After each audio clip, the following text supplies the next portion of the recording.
I worked my whole life with one dream in my heart, to leave behind a roof that carried my name, a home where me and my wife could finally breathe in peace after decades of sacrifice. When I finally signed the deed to that $1 million mansion, I thought I had won. I thought I had finally earned the right to sit back, rest my bones, and live out my last years with dignity. But I was wrong, because before I could even step through the front door, my daughter-in-law looked me straight in the eye and told me that her parents and her sister would be moving in too. And when I dared to speak against it, she didn't hesitate. She raised her voice at me and said the words, "No father, no man who built a life from nothing should ever hear. Your opinion doesn't matter. We've already decided." In that moment, something inside me broke. Not because of the mansion, not because of the money, but because the family I sacrificed for was ready to erase me from the very dream I had built. And the next day, when they arrived with their bags, expecting to walk into my house like they owned it, they were not prepared for what I had in store. So lean in, because this isn't just a story about a house. It's about respect, betrayal, and a lesson every family needs to hear. And before we begin, tell me in the comments where you're watching from. Subscribe to the channel for more powerful, true-to-life stories. I've lived long enough to know that life doesn't hand out rewards easily. Nothing came to me without sweat or sacrifice. My hands have the proof-scarred knuckles, stiff joints that ache in the cold, and calluses worn into the skin like permanent badges of survival. I carried steel beams on my back when I was young. I patched roofs in the dead of winter. I stood knee-deep in mud, hauling bricks through storms that soaked me to the bone, all for wages that barely stretched to keep food on the table and shoes on my boys' feet. Every morning before dawn, I'd lace up the same worn boots, knowing the day would take more out of me than I had to give. And every night, I'd come home with clothes heavy from sweat, my bones feeling twice my age, but I kept telling myself, one day, it will matter. One day, these sacrifices will mean something. I missed birthdays. I worked Christmas mornings. My wife kept the family together when I wasn't there, and she never complained about the loneliness that came with being married to a man who lived at the job site. We didn't take vacations. We didn't eat at fancy restaurants. Every extra dollar we saved went into the same dream. A place we could one day call ours. A home not rented, not borrowed, but earned, with decades of back-breaking labor. So when the pen finally touched the paper at the closing office and I signed my name, I felt something I hadn't felt in years: relief. Not joy, relief. Relief that all the nights of pain, all the mornings of hunger, all the disappointments had led to this moment. The realtor slid the keys across the table, and for a second, I didn't move.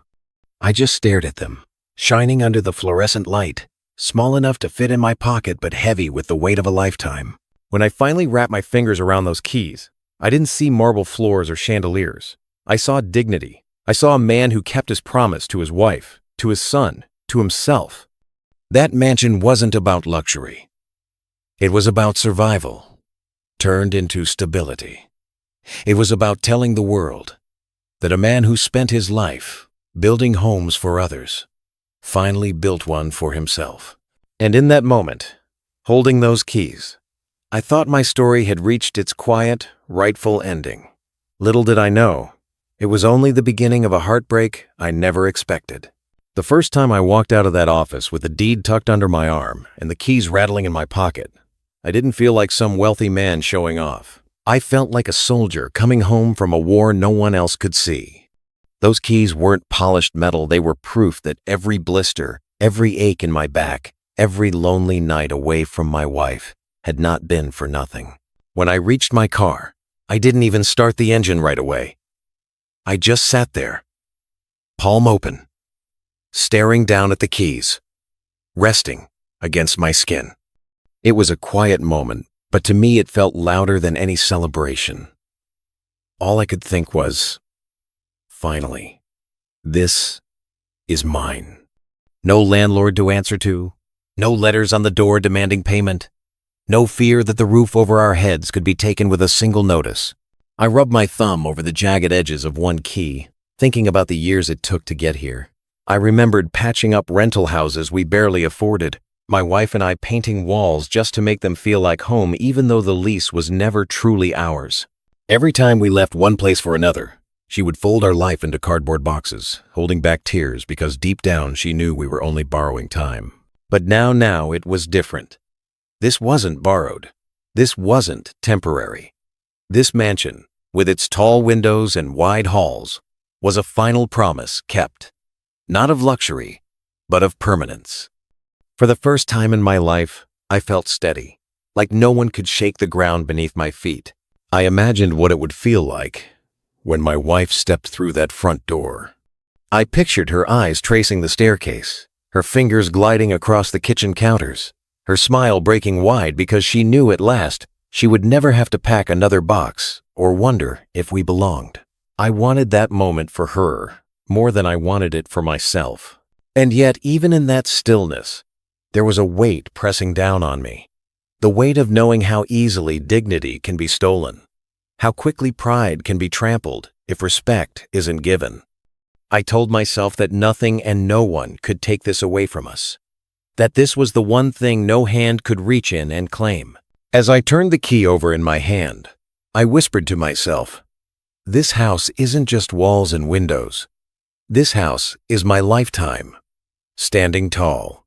I didn't know then that the very people I trusted most would try to make those walls theirs, that the sound of keys jingling in my pocket would soon turn from pride to a reminder of how fragile ownership feels when family forgets who earned it. The day I should have been celebrating turned into a day that cut me to the core. I still remember it clear, as if it just happened yesterday.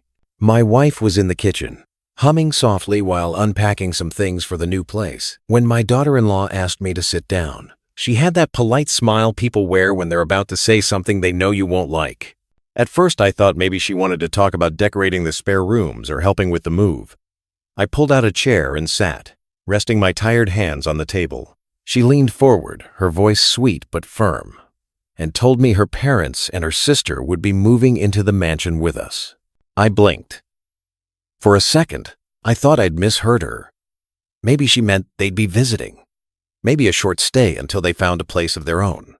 But no, she was dead serious. Her eyes never flinched, her tone never softened. She said it like a statement of fact, not a request. I sat there in silence, the words hanging in the air heavier than bricks. My heart sank, not because of space. Lord knows that house had more rooms than I'd ever need, but because of what it meant. This wasn't about sharing walls. This was about ownership, about respect, about turning my hard-earned home into something that no longer belonged to me. I cleared my throat, my voice low and careful. I told her this was not the plan, that me and my wife had waited years for a place of peace. I reminded her gently that the mansion was bought with my name, with my labor, with decades of sacrifice. But she didn't blink. Her polite smile twisted into something sharper. She leaned back, crossed her arms, and her voice cut through me like a knife. "Your opinion doesn't matter. We've already decided." That sentence echoed in my head like a hammer strike. Your opinion doesn't matter. After 60 years of breaking my body so my family could stand on steady ground, here I was, dismissed, like a stranger. I thought about the nights I worked double shifts while my boy slept safe at home. I thought about the meals I skipped so he could have seconds. And now, through the woman he chose, all of it was being erased with one cold declaration. In that moment, the mansion didn't feel like a dream anymore. It felt like a battleground. And I hadn't even moved in yet. Her words didn't just land. They settled into me like stones I couldn't shake off. Your opinion doesn't matter.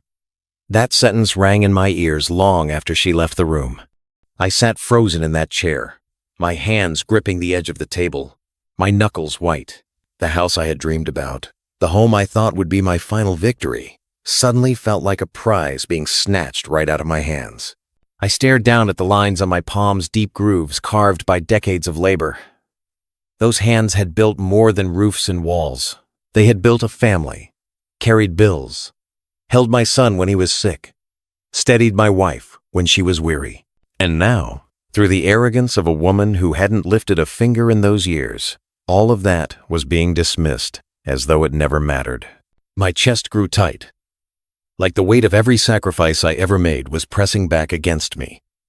I tried to swallow the lump in my throat, but it burned. Pride has a taste when it breaks. It's bitter, dry, and it sticks. I wanted to shout, to pound the table, to remind her who paid the price for this life. But I couldn't. Shock held me in place.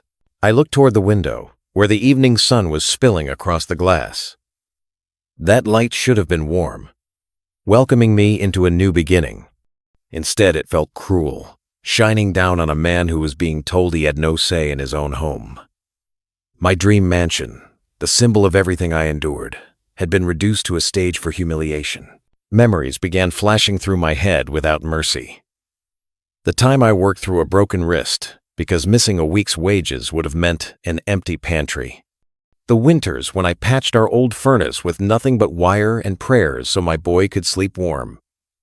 The sweat, the hunger, the quiet tears I never let my wife see. And now I was told my opinion didn't matter. I rubbed my face, feeling the lines etched by age, disappointment, and endless labor. That sentence wasn't just a dismissal of my voice. It was a dismissal of my very existence as the man of this family. It told me that all those years of sacrifice, all the values I thought I had instilled, had vanished into thin air. Sitting there, I realized something painful. I wasn't just battling for a house, I was battling for respect. And the people I had given everything to were the ones stripping it away.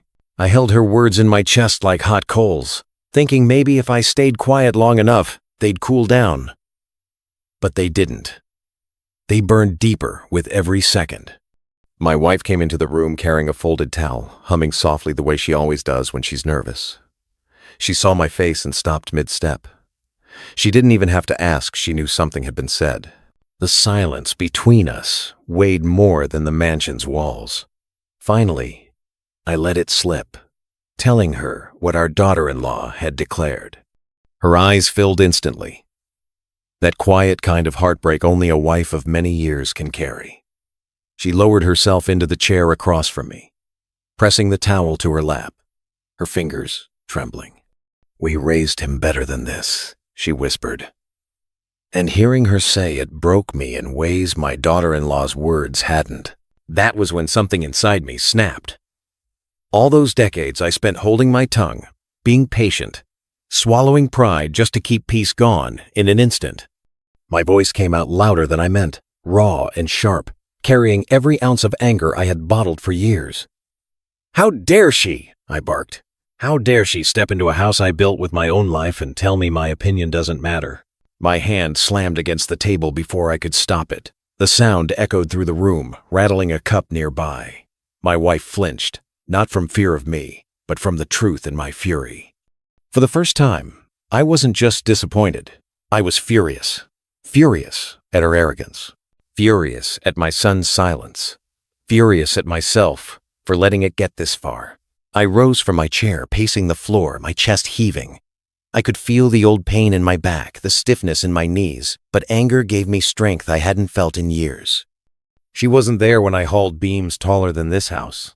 She wasn't there when I bled on job sites just to make rent. She never watched me fall asleep in the cab of my truck because I was too tired to drive home.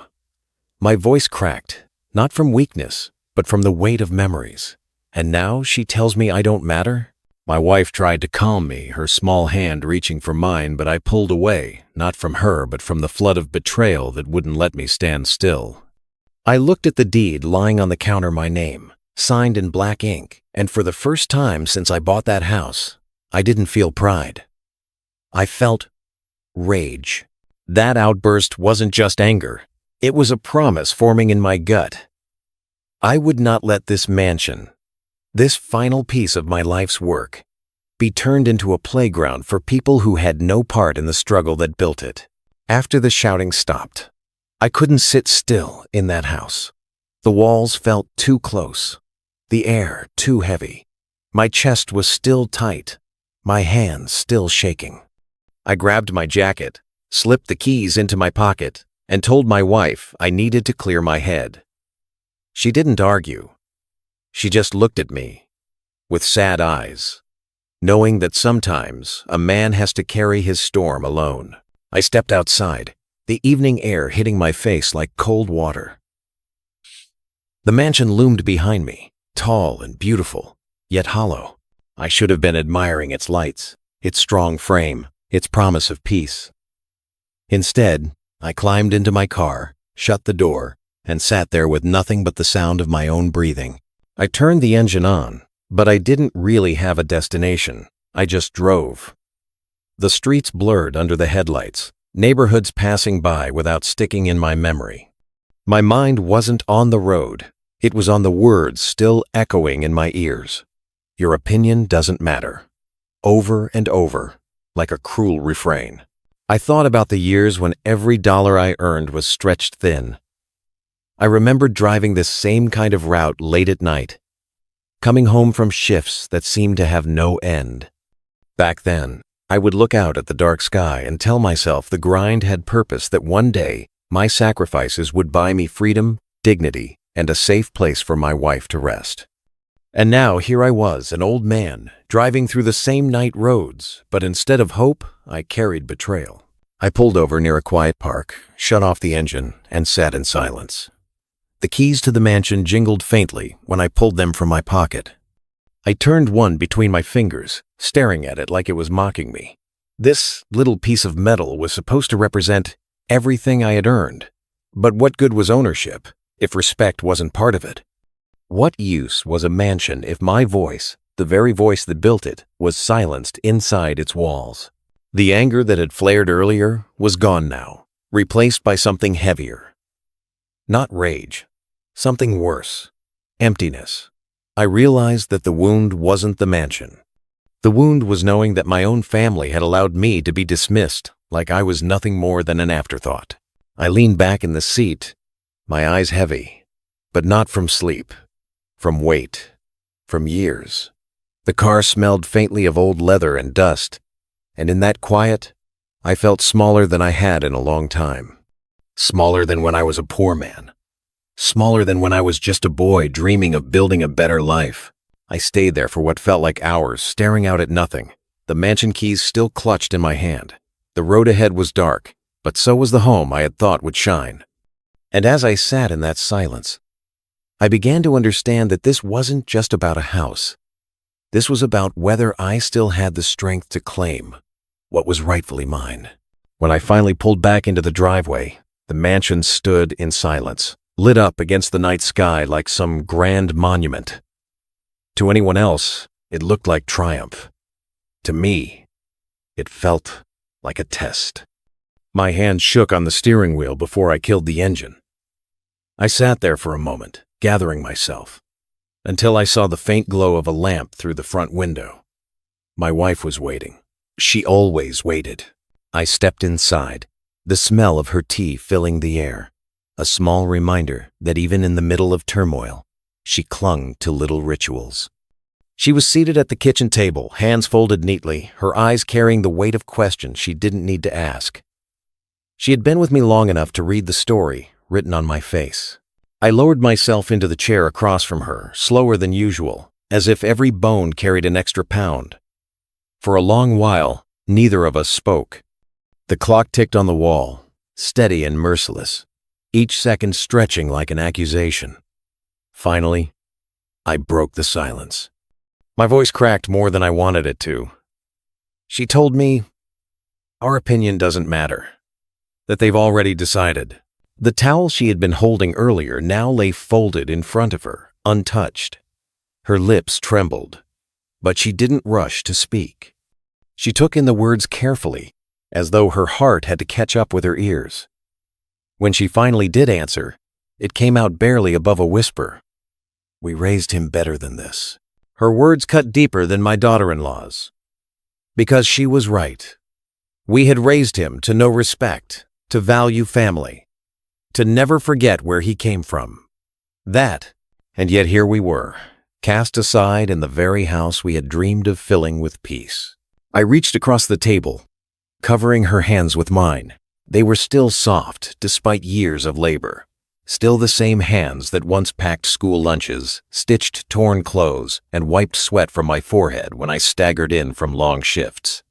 She had carried just as much as I had, only in quieter ways that no one outside these walls would ever see. Seeing her cry felt worse than any wound I had taken on a job site. I thought this place would finally give us rest, I admitted, staring down at the wood grain on the table. But instead, it feels like we're being pushed out before we've even moved in. She shook her head slowly, tears streaking her cheeks, and squeezed my hand. No house is worth losing respect in, and no child should let his wife talk to his father that way. Her voice cracked, but didn't break. There was steel beneath the sorrow. I leaned back, staring up at the ceiling, as if answers might be hidden in its beams. The truth settled over me heavy as stone. The battle wasn't about square footage, or rooms, or who slept where. It was about dignity. And if I surrendered here, if I let them walk all over me now, then everything I had worked for, every sacrifice, every scar, would lose its meaning. For the first time since signing the deed, I realized this mansion wasn't just our home. It was our stand. That night felt endless. I lay on the edge of the bed, staring at the ceiling, listening to the faint hum of the house around me. The mansion was still empty of furniture, so every sound seemed to echo pipes clicking, the wind brushing against the windows, the hollow creak of beams settling into place. A house that big should have felt comforting, solid, like a fortress. But to me, it felt like a cavern, wide and cold, amplifying every doubt in my chest. My wife slept beside me, or at least she tried to. I could hear the uneven rhythm of her breathing, the quiet turns under the blanket, the sighs she thought I couldn't notice. She was just as awake as I was, only braver at hiding it. That's what she always did, carried her pain in silence, so I wouldn't carry it for her. But I knew, after all these years, I always knew. I replayed the words over and over in my head, each time, sharper, crueler. Your opinion doesn't matter. We've already decided. They struck me differently in the quiet of the night than they had in the heat of the moment. At first, I'd heard arrogance. Now, lying in the dark, I heard dismissal. Erasure, as if my decades of sweat, my lifetime of building, my very place in this family had been written off with a single sentence. I thought of the long years that had led me here. The times I fell asleep in the cab of my truck because I was too tired to climb the porch steps.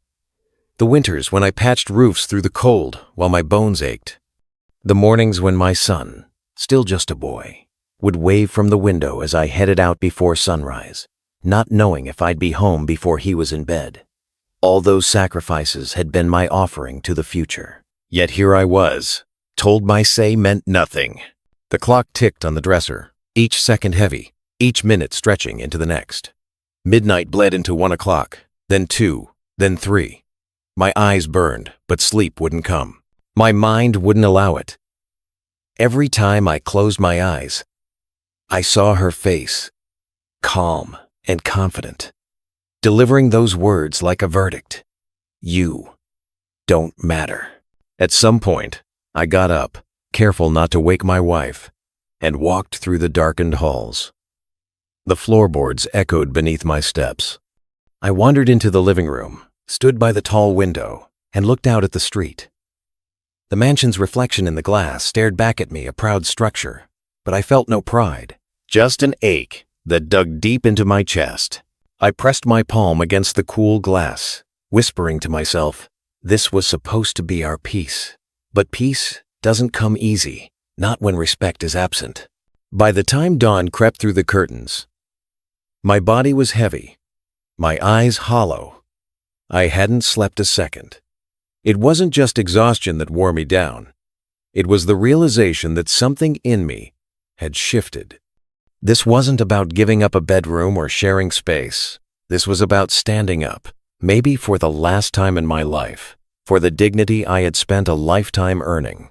The longest night had passed, but the real battle was only beginning. Morning came too quickly after that sleepless night. The light through the curtains was soft, but it carried no comfort. My body felt older than ever, every bone stiff, every muscle aching from the tension that had knotted itself inside me. I brewed a pot of coffee I didn't really want and stood by the kitchen window, staring out at the long driveway that led to the mansion. I told myself maybe they wouldn't come. Maybe after all the words thrown around, there would be second thoughts. A pause. A shred of respect. But just before noon, I heard the crunch of tires on gravel. My stomach tightened. Through the glass, I saw a pair of cars pulling up, one right behind the other. They didn't park carefully, didn't hesitate, didn't show caution. They parked as if they belonged. The doors swung open, and out they came.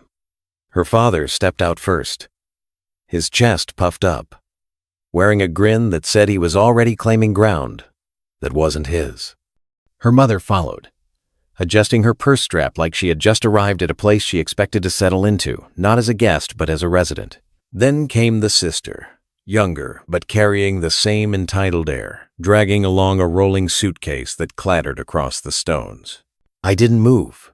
I stood still at the window, watching like a man trapped in his own nightmare. My wife walked up behind me, resting a trembling hand on my shoulder. Neither of us spoke.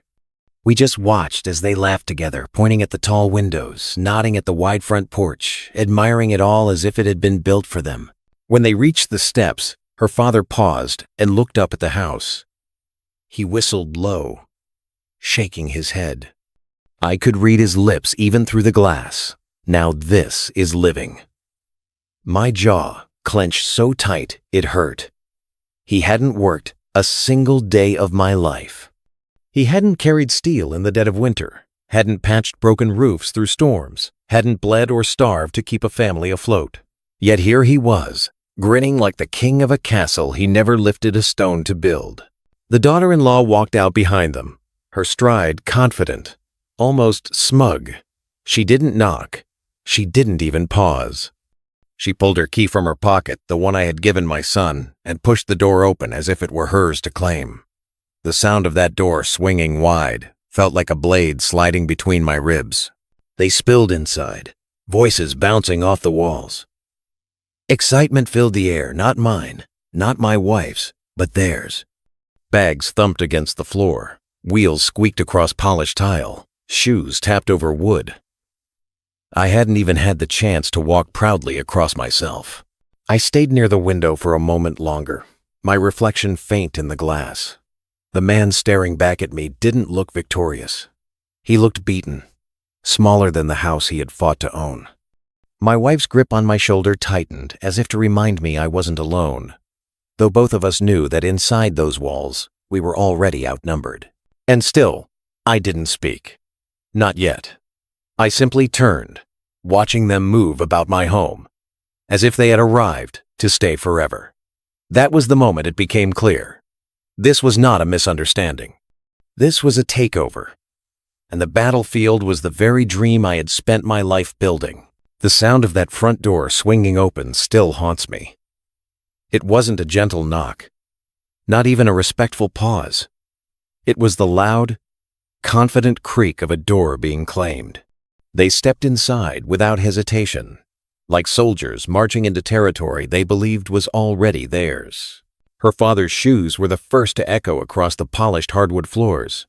Click, click, click, the sharp taps rang through the empty space, filling the halls with a rhythm that felt invasive. He tilted his head back, looking up at the high ceiling, his grin stretching wider. "Now this," he said to no one in particular. "This is how people should live." His voice bounced off the walls, settling into corners that were supposed to be mine.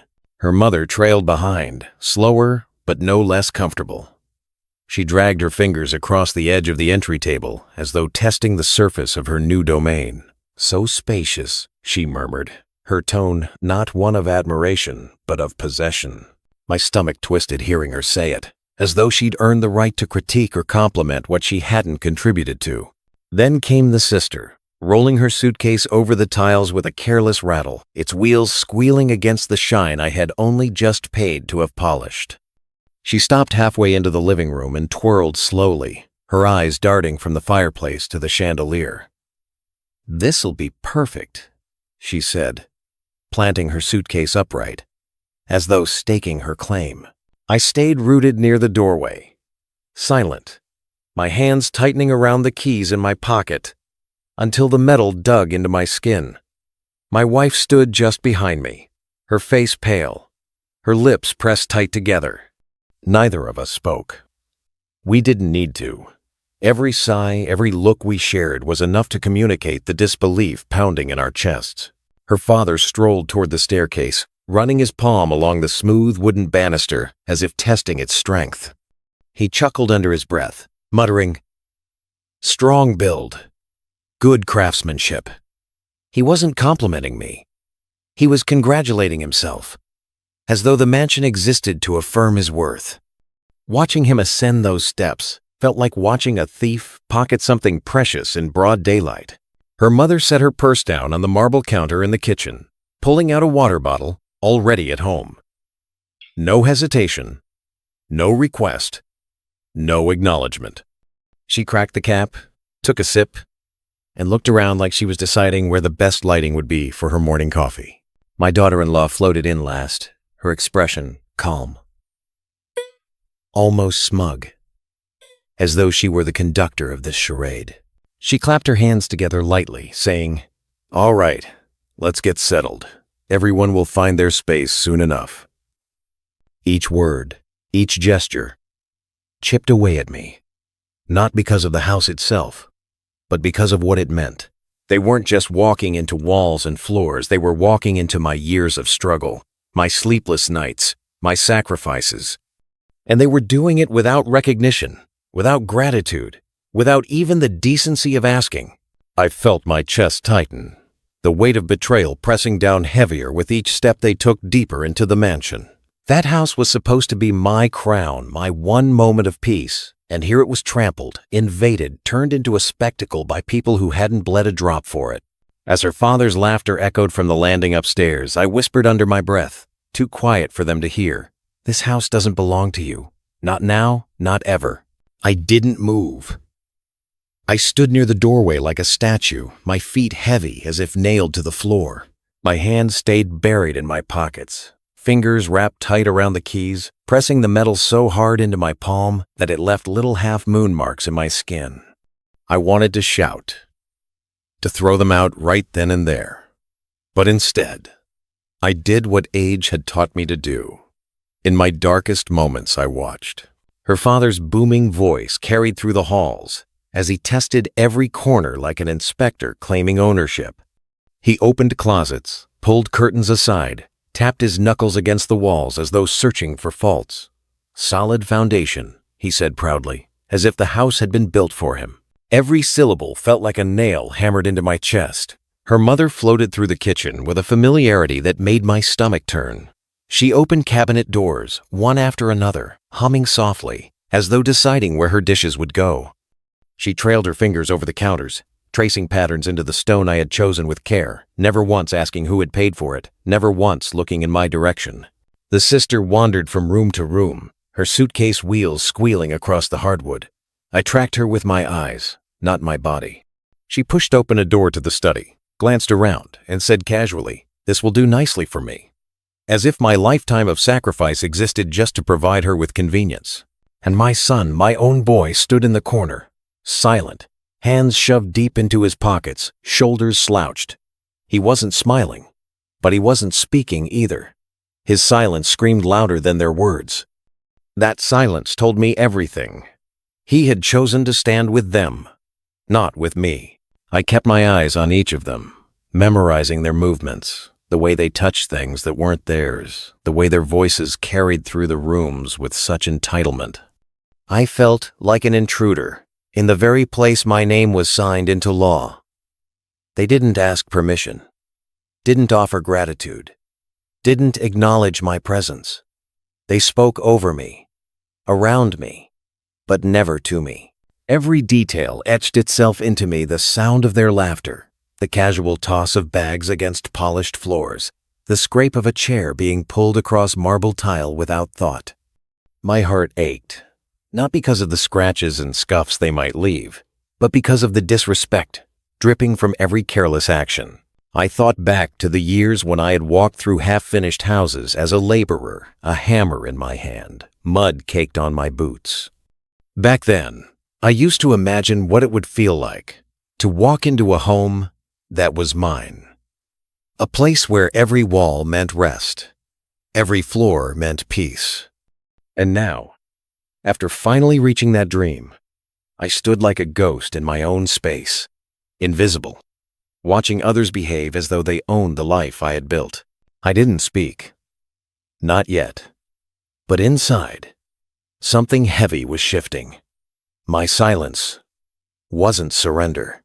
It was a gathering storm. I heard her before I saw her. The wheels of her suitcase squealed faintly as she dragged it across the hardwood, the sound grating against the polished floor like nails on glass.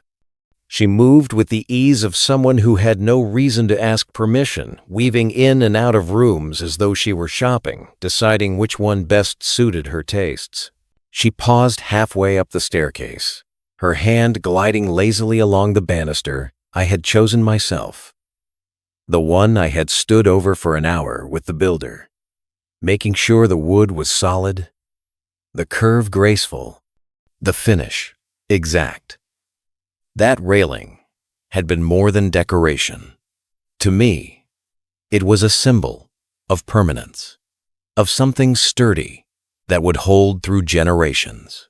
But in her touch, I saw no respect, no awareness.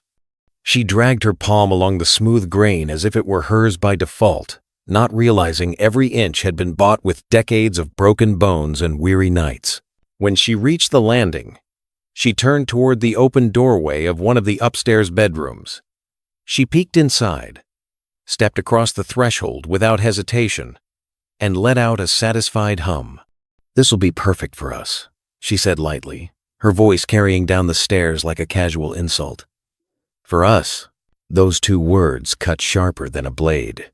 Not for me, not for you, for us. As if the house, the sacrifice, the years of struggle were already shared spoils she could divvy out with her family. The entitlement in that little phrase rang louder than her voice itself. I felt my jaw tighten, my teeth grinding together until my temples ached. My wife, standing quietly beside me near the bottom of the stairs, squeezed her hands together until her knuckles turned white. Her eyes glistened, but she said nothing. She didn't need to. I knew she felt the same knife twisting in her chest. I kept staring up at the girl, her shadow cast across the doorway of the room she had just claimed. She set her suitcase upright with a dull thud, as though planting a flag. She spun slowly in the center of the room, her gaze flitting from the wide window to the built-in closet to the chandelier overhead. Every detail she admired. I had once sweated over the months I worked overtime just to afford this, the years of discipline and patience it took to scrape together the down payment. And now, in a single offhand remark, she erased all of it, treating my mansion like a prize she had won. Her words echoed inside me, merging with her father's earlier whistle, her mother's casual commentary, and my daughter-in-law's cruel dismissal. Together they formed a chorus of disrespect, each note louder than the last. I stood rooted to the floor, silent. But my silence wasn't weakness. It was pressure building, waiting for the right moment to break loose. As I watched her toss her coat onto the bed that was supposed to be mine to prepare, not hers to occupy, I realized something clear as day. They weren't here as guests. They were here as conquerors. And they had no intention of leaving on their own. Through all the noise, the mother opening cabinets, the father running his hands across the banister, the sister claiming rooms like a land surveyor, there was one figure I kept looking at. My son. He stood near the living room archway, shoulders slouched, hands buried deep in his pockets, his eyes fixed on the floorboards as though the knots in the wood were suddenly worth studying. He didn't join in their laughter. He didn't grab a suitcase or pick out a room. But he didn't stop them either. And that silence, that deliberate refusal to speak, cut deeper than any words ever could. I had raised that boy with the sweat of my back and the marrow of my bones. I remembered the nights I carried him to bed, when he'd fallen asleep on the couch, waiting for me to come home. I remembered buying him his first pair of boots, even though it meant I wore mine until they had holes. I remembered the promise I made to myself every time I looked into his young eyes that he would never know the hunger, the cold, the shame that I had known growing up. And now, here he stood, grown, strong, capable, yet silent, watching as his wife and her family invaded the home I had poured my life into and saying nothing. No defense, no correction, no word of gratitude. Nothing. I walked closer to him, each step heavier than the last. My breath felt tight in my chest, not from age, but from heartbreak. When I reached him, I didn't shout. My voice came out low, gravelly, raw from the weight of years. "Son, do you hear them? Do you see what they're doing?" He shifted uncomfortably, his eyes darting away from mine, toward the window, toward the floor, anywhere but at me. He muttered something so soft it barely reached my ears. "It's easier this way. Easier." That single word felt like a blade twisting in my ribs. Easier for who? For him? For his wife? Certainly not for the man who had spent 60 years breaking his body so his son could live without chains. My throat tightened. Easier to watch your father be stripped of respect in his own house? Easier to let strangers claim what I bled for? He opened his mouth, then closed it again, trapped in his own cowardice. My eyes searched his face, hoping for even a flicker of the boy I had raised, the man I believed he could be. But all I found was a hollow silence, a silence that told me more than words ever could. That silence said, "I won't fight for you." That silence said, "Her voice matters more than yours." That silence said, "You don't matter anymore." I stepped back slowly, feeling weaker than I had in years. My wife's hand found my arm, steadying me as my knees threatened to give. I looked at him one last time and said, "A man's voice in his own home should never be silenced by his son's silence. You've forgotten who gave you the ground you're standing on." He lowered his head, but he didn't answer. And in that moment, I realized the loudest betrayal isn't in what people say. It's in what they refuse to say when you need them most. We ended up at the dining table that evening, though no meal was served. The plates sat stacked in the corner, untouched. The chairs were pulled out one by one, and they took their seats like they were settling in for a family meeting that had already been decided without me. Her father sat at the head as if the role belonged to him, leaning back with his arms spread wide, surveying the room like a man who had just closed on a deal. Her mother placed her bag on the chair beside her, crossing her legs neatly, her face calm, confident, like she was already home. The sister drummed her fingers lightly on the polished surface, her eyes darting around the room as if measuring where her belongings would fit best. My son took his place off to the side, his head bowed, saying nothing. My daughter-in-law sat next to him, upright, shoulders squared, wearing that same smug smile that had been plastered on her face since the moment she told me my opinion didn't matter. I lowered myself into the chair opposite them, my wife beside me. She sat with her hands folded tight in her lap, her lips pressed into a thin line, her eyes fixed on the table in front of her. I could feel her trembling, though she didn't make a sound. The air between us was thick, suffocating. The only sound at first was the creak of chairs and the faint ticking of the clock on the wall. Then, her father cleared his throat and spoke as if he were conducting business. "Well," he said, tapping the table lightly with his thick fingers, "I suppose we should figure out where everyone will be." I felt my stomach twist. He leaned forward, tracing invisible lines across the tabletop with his finger. "The master bedroom upstairs is perfect for us. he declared casually, as if it were already decided. "Plenty of space, good light. We'll be comfortable there." Her mother nodded, chiming in. "And the guest suite down the hall will suit my daughter just fine. She'll have her privacy, and it's close to the study." The sister smiled faintly, her nails still tapping against the wood. Not one of them looked at me. Not one paused to ask if I agreed, if I approved, if I even had a voice in the matter. They spoke over me, around me, as though I were a piece of furniture in my own house. I stared at the table, at the reflection of the chandelier glinting in the polished surface. My throat tightened. All those nights working under harsh lights, my body bent and broken. And here I was, dismissed at the very table that was supposed to host my peace. Finally, I pushed my chair back just slightly, the scrape of wood against tile cutting through their chatter. Their eyes flicked to me for the first time since they sat down. My hands trembled, but not from weakness, from the fury simmering under years of restraint.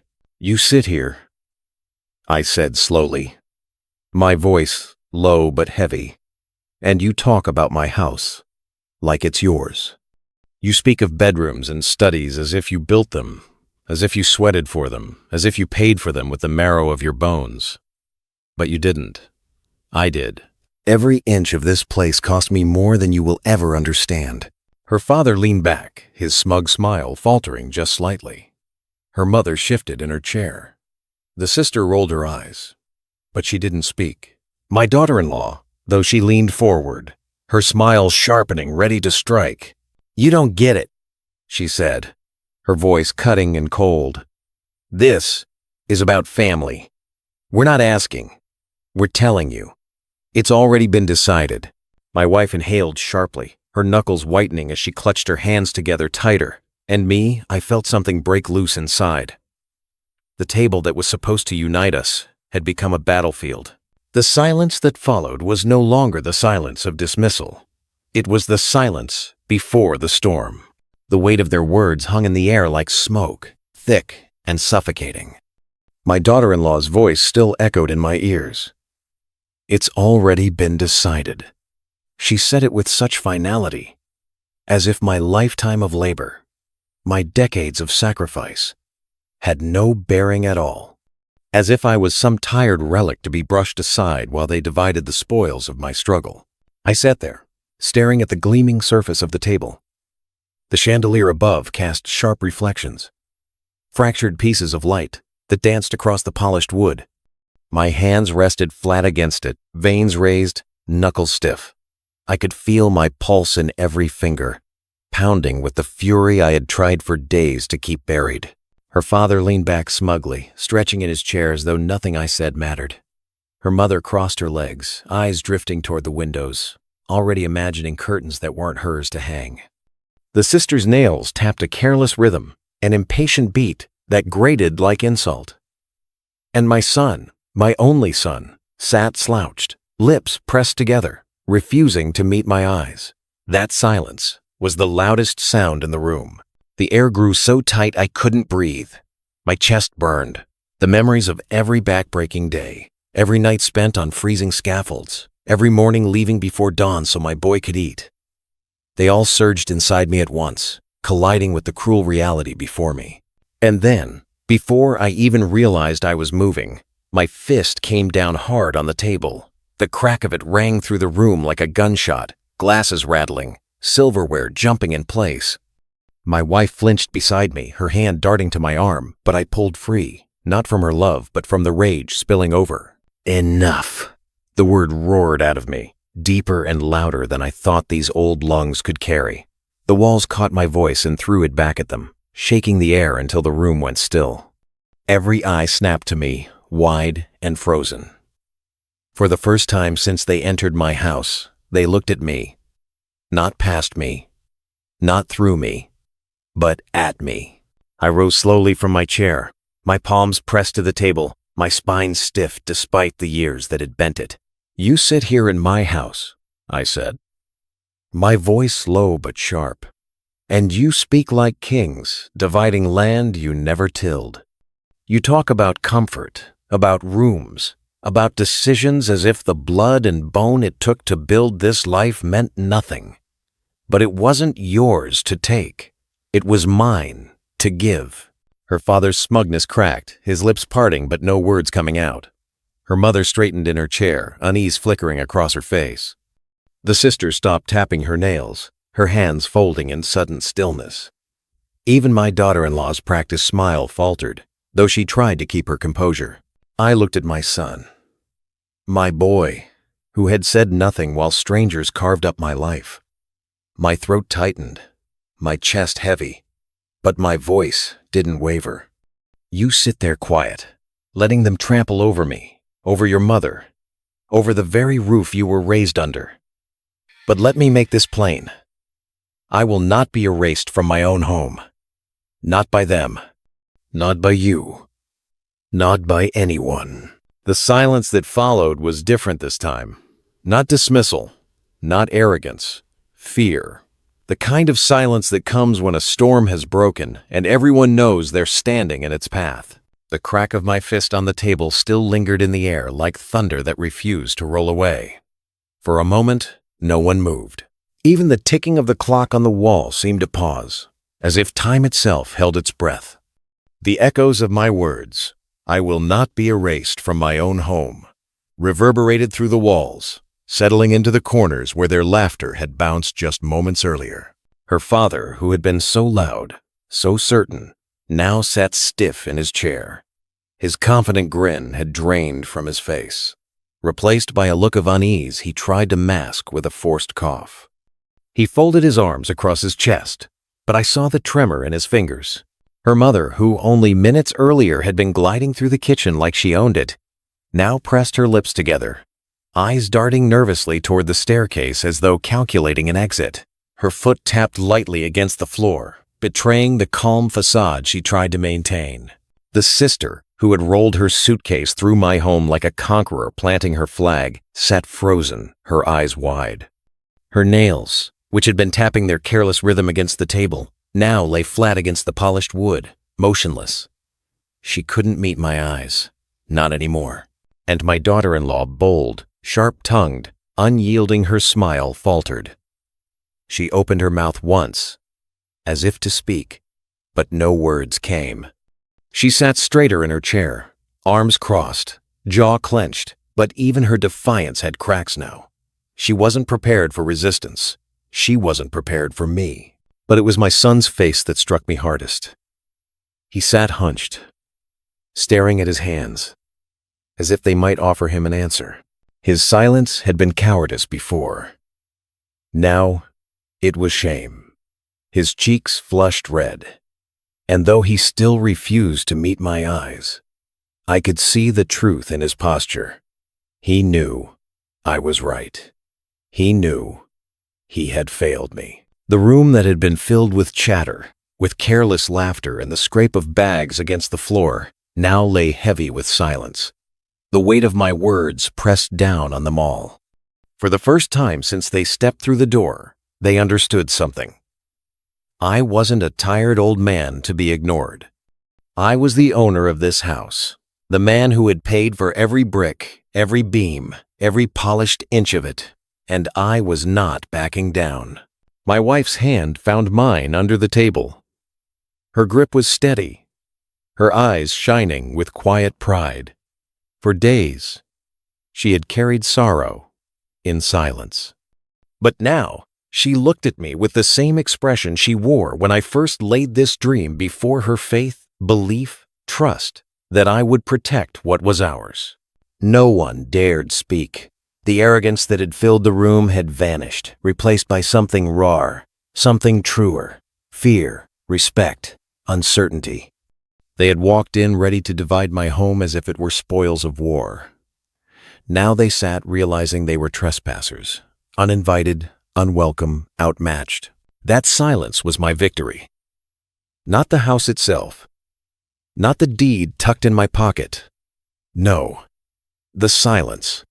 The acknowledgement that, in this moment, they had been stopped, and I would make certain they would not recover from it. I looked around that table. my chest rising and falling like a man who had just finished carrying a load too heavy for one pair of shoulders. For 60 years I had held back, swallowed bitterness, and told myself peace was better than confrontation. But something inside me had cracked wide open, and once it did, there was no holding back. My voice cut through the silence, steady, low, but sharp as a blade. You sit here in comfort because I bled for it. Don't you forget that. Her father shifted uneasily in his chair, but I kept going. My eyes locked on him. When you were sitting warm in your own house, I was out in the snow, hammer in one hand, a sandwich in the other, working until my fingers went numb just so my boy could sleep with a roof over his head. When you were resting after supper, I was patching roofs by flashlight. And every time I dragged myself home, too tired to even untie my boots, I told myself it was worth it because one day my family would have more than I ever did. I turned to her mother. Her lips pressed thin, but I saw her grip her purse tighter, as though it might shield her. You walk my kitchen, like you chose it. You run your hand over counters I paid for with years I can't get back. But where were you when I was breaking my body to buy them? Where were you when my wife sat alone at our old table, wondering if I'd come home safe from another shift? My gaze shifted to the sister upstairs. I raised my voice so it carried through the hallway. You drag your suitcase into rooms that were never yours, claiming space you didn't earn. Do you know how many nights I went hungry so my son could eat his fill? Do you know how many mornings I left before sunrise, not knowing if the job site would chew me up or spit me out? You don't. You couldn't. And yet you dare say, this'll be perfect for us. Us? No, not us. Not ever. Finally, I turned to my son. My voice faltered for just a second, but I forced it strong again. And you were the reason I endured all of it. Every blister, every scar, every drop of sweat. I told myself it was worth it for you. I missed birthdays. I missed ball games. I missed dinners at this very woman's side so that you could have more than I did. And now you sit there, silent, letting them strip me of everything I fought for. Do you know what that silence tells me? That all of it meant nothing to you. His head sank lower, his shoulders trembling. My wife's hand squeezed mine beneath the table, her silent strength keeping me steady as my voice broke into a growl. I am not a man without a voice. Not in this house. Not in my final years. Not after everything I've given. And if any of you think you can erase me, think again. You will not write me out of my own story. No one moved. Their eyes were wide, their arrogance shattered. They expected an old man too tired to fight, too weary to resist. What they got was the truth, raw and unflinching, spoken from the very heart they had tried to trample. And in that moment, I saw it land. I saw the cracks spread through their certainty. For the first time, they understood this house was not theirs to take. It was mine. When my words finally trailed into silence, the room was heavier than stone.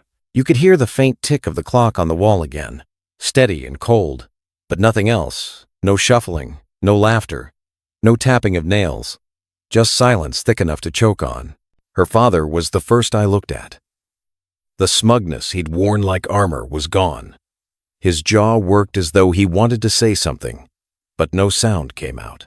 He cleared his throat once, a dry, weak sound, and stared down at the table. The man who had swaggered through my halls like a conqueror couldn't lift his eyes to meet mine. Her mother sat stiff-backed, fingers clenched around the strap of her purse until her knuckles blanched white.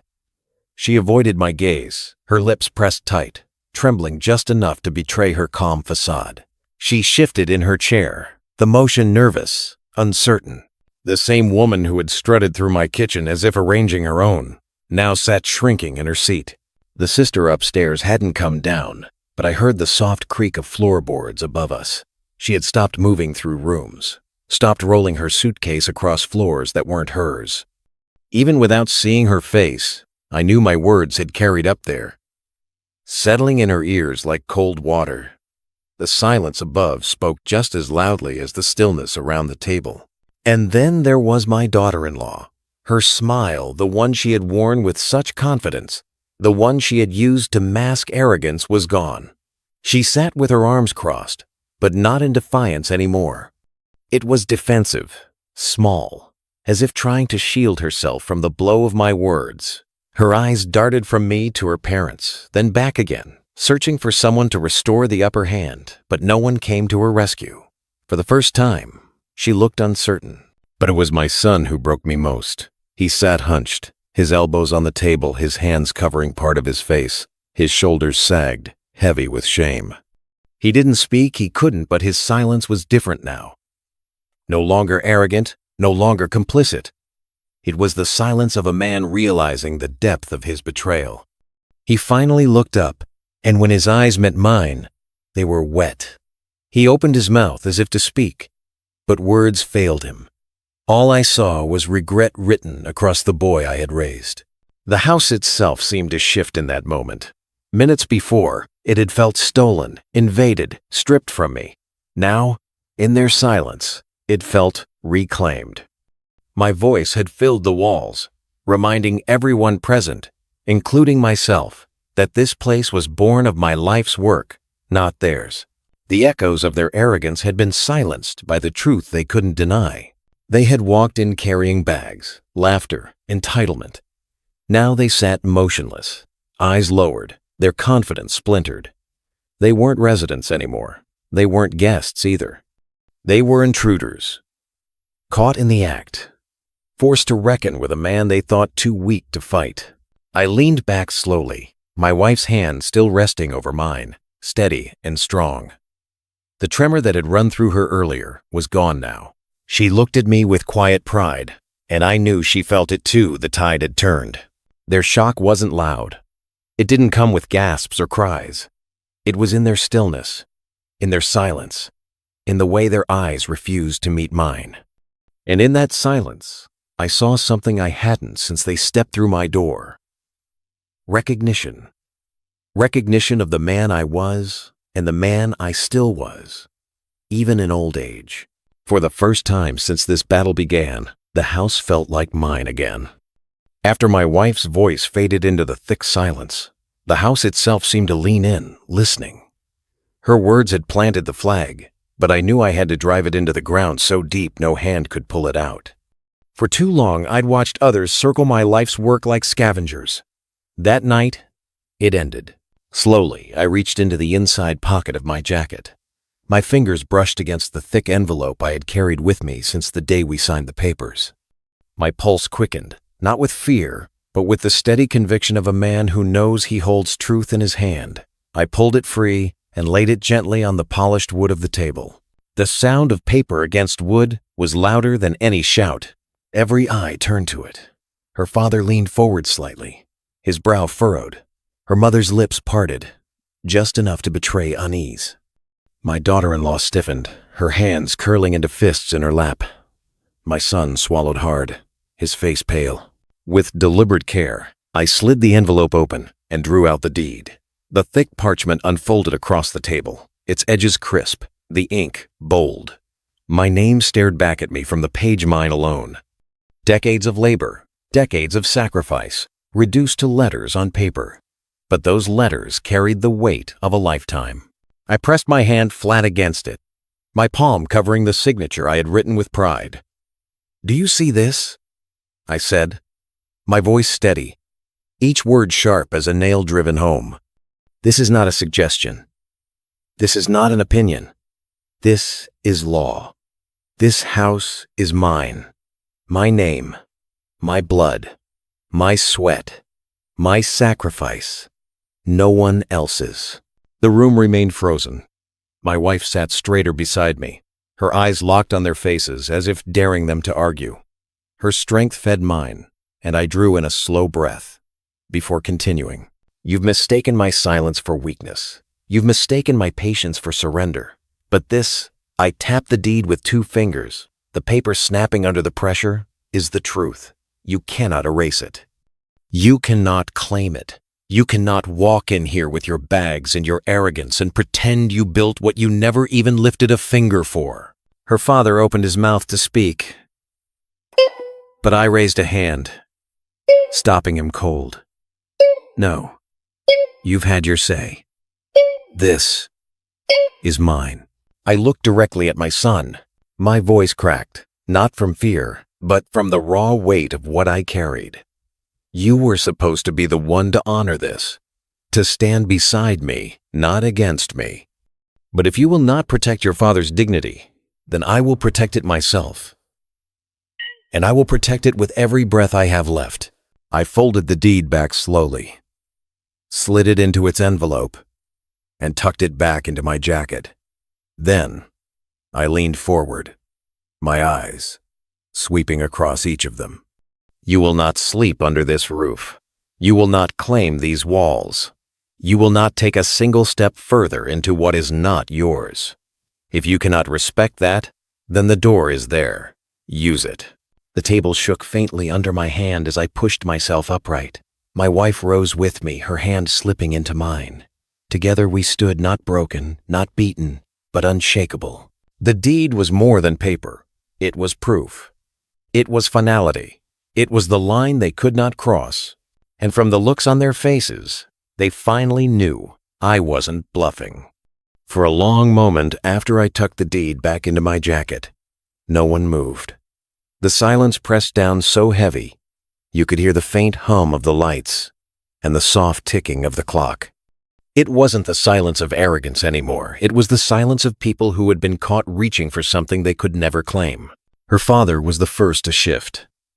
His chair scraped against the floor as he leaned back, running a hand over his face, his earlier bravado gone.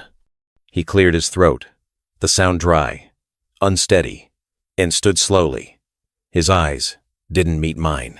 He reached for the handle of his suitcase, the one he dragged so proudly into my foyer, and his grip faltered before he pulled it upright. The wheels squeaked as he turned it toward the door. That sound, shrill and clumsy, was no longer a sound of arrival but of retreat. Her mother followed, gathering her things with stiff, trembling hands. She tucked her purse under her arm and smoothed her skirt, as if neatness could mask the humiliation on her face. Her eyes flitted across the room but never landed on me or my wife.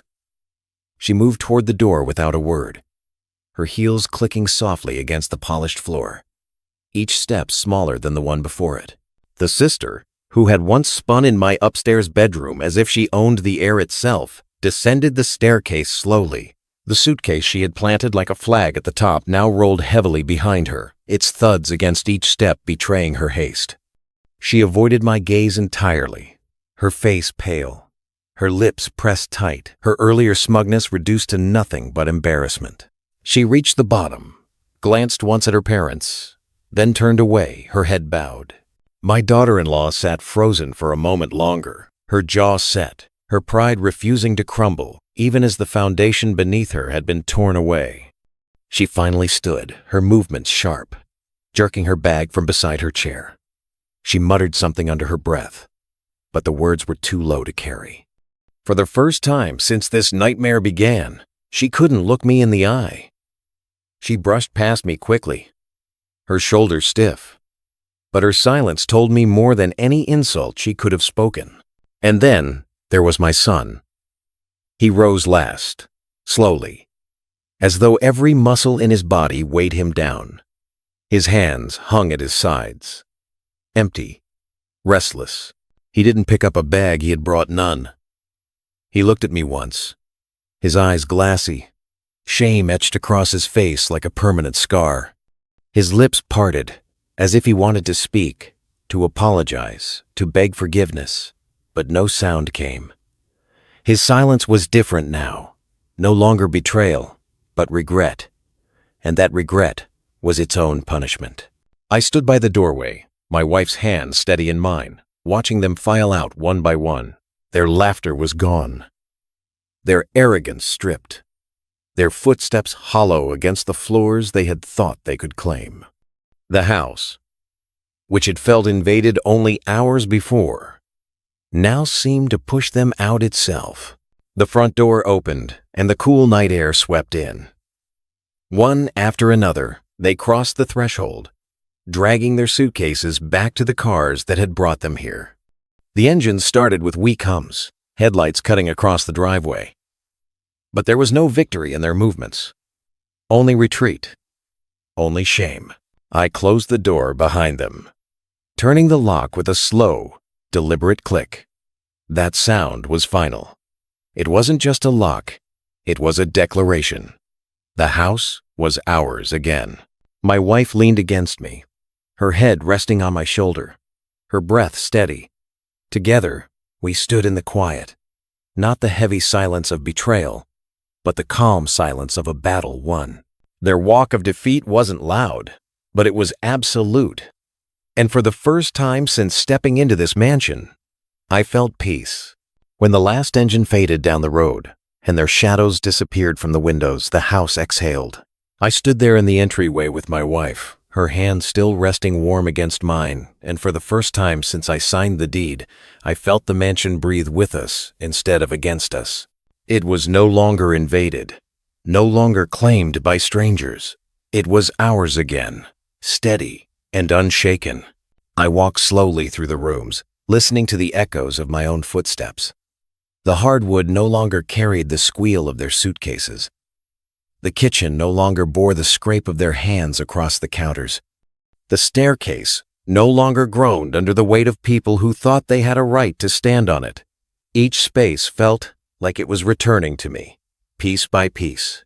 I paused at the dining table where the battle had been fought, my palm brushing across its polished surface. It wasn't just furniture. It had been an altar of truth. It was there that my silence ended. There that my wife's voice rose. There that paper and ink reminded them all of what sacrifice looks like when written in black and white. That table had carried the weight of arrogance, but it had also carried the force of dignity. And now, standing in this house, I had nearly lost in spirit, though never in law. I want to leave you with this.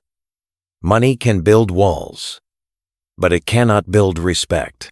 Respect is forged in the dark hours of labor, in the sacrifices no one else sees, in the years of doing without so others can have more.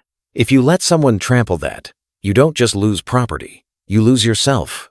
I spent my life giving, sometimes too much, because I believed family meant protection.